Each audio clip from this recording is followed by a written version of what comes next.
नमस्कार दोस्तों, आज मैं लेकर आई हूँ एक पारिवारिक कहानी। हमारी कहानी अगर आपको अच्छी लगे तो प्लीज़ हमारा चैनल सब्सक्राइब करें।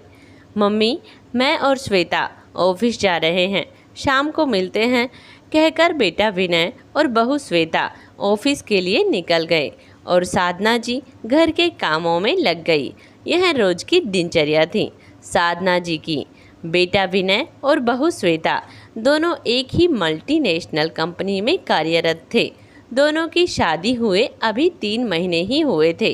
दोनों की लव मैरिज थी। बचपन में ही विनय के सर से पिता का साया उठ चुका था।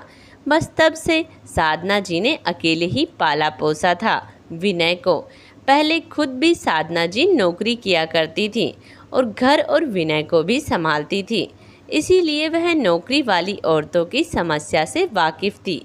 विनय ने बड़े होकर घर की सारी जिम्मेदारी संभाल ली और साधना जी से घर पर रहकर आराम करने को कहा। जो इंसान कभी खाली ना बैठा हो उसे आराम करना कहाँ पसंद आता है। साधना जी ने घर पर रहकर भी व्यस्त रहने का जुगाड़ कर लिया। उन्हें खाना बनाना बहुत पसंद था।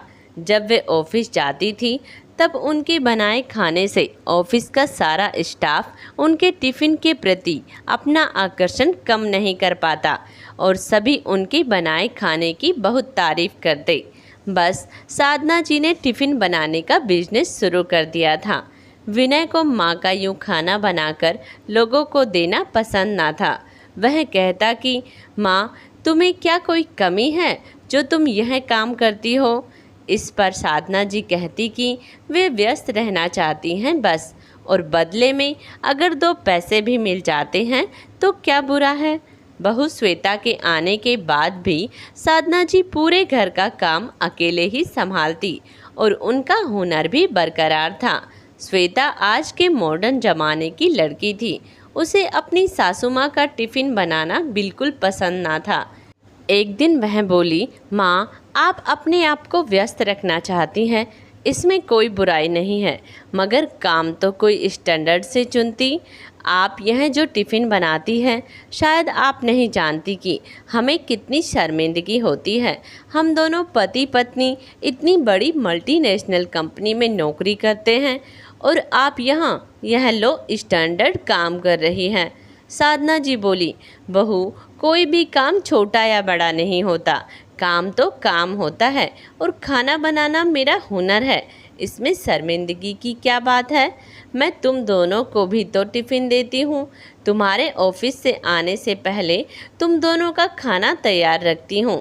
मुझे इन सब से खुशी मिलती है। मगर श्वेता उनकी पूरी बात सुने बिना अपने कमरे में चली गई। यह श्वेता ने पहली बार नहीं किया था। दरअसल वह जान चुकी थी कि साधना जी बहुत सीधी सादी युवती हैं, इसीलिए श्वेता जो मुंह में आता वो बक देती और हमेशा साधना जी की बेइज्जती कर अपने कमरे में चली जाती। साधना जी कभी पलटकर उल्टा जवाब नहीं देती थी, बस इसी बात का फ़ायदा उठाती थी श्वेता। साधना जी सोचती कि एक दिन श्वेता सुधर जाएगी।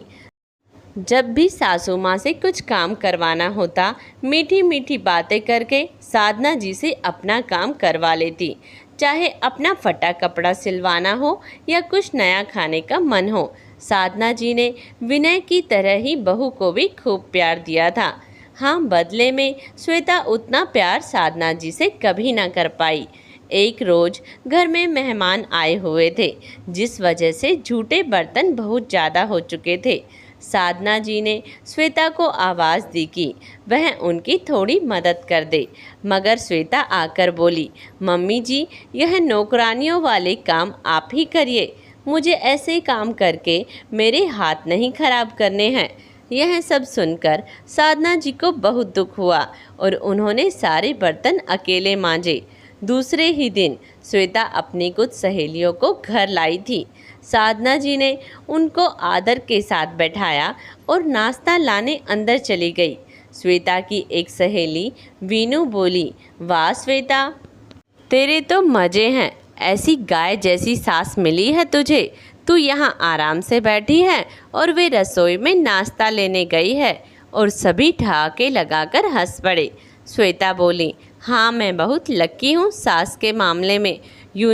हर जगह सास बहू को सुनाती है, मगर मेरे केस में उल्टा है यहाँ। मैं मेरी सास पर भारी पड़ती हूँ, सारा घर का काम इनसे करवाती हूँ और मज़े मैं करती हूँ। आज साधना जी को अपने कानों पर विश्वास नहीं हुआ। उन्होंने बहू को बेटी से बढ़कर प्यार दिया, मगर बदले में बस वह इस घर की एक नौकरानी बनकर रह गई थी।